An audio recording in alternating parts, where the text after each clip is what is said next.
हे वडाळ्याचं कृष्णाचं मंदिर वडाळा उद्योग भवनच्या लाईनीतच आहे, सहकार नगरच्या पुढे. खूप छान वाटतं या मंदिरामध्ये.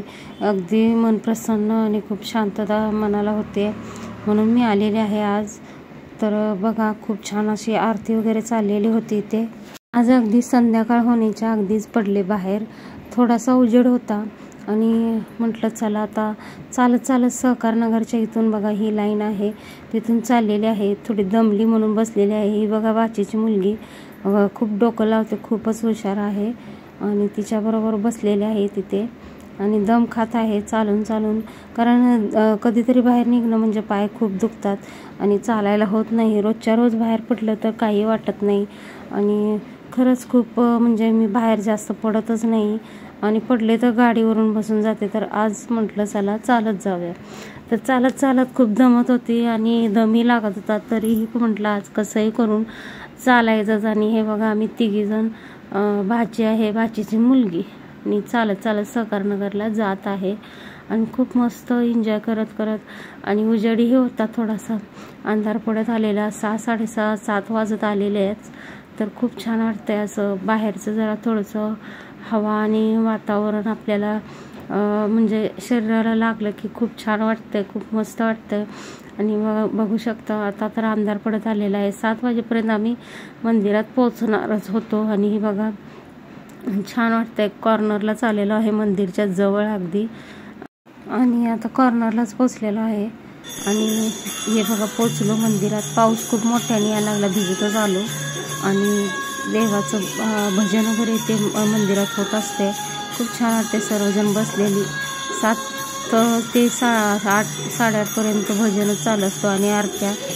तर हे लोक हे करत होते, तर ऐकूयात आता आपण. आणि खूप छान देवाचं दर्शन घेऊन एकदम मनाला शांतता घ्या तुम्ही हे लाईव्ह दर्शन. चला तर व्हिडिओ पूर्ण पहा.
तर रिटर्न येताना खूपच मोठा पाऊस येतो. बसले टॅक्सीत, पायही खूप दुखायला लागले आणि पोचले मग घरी.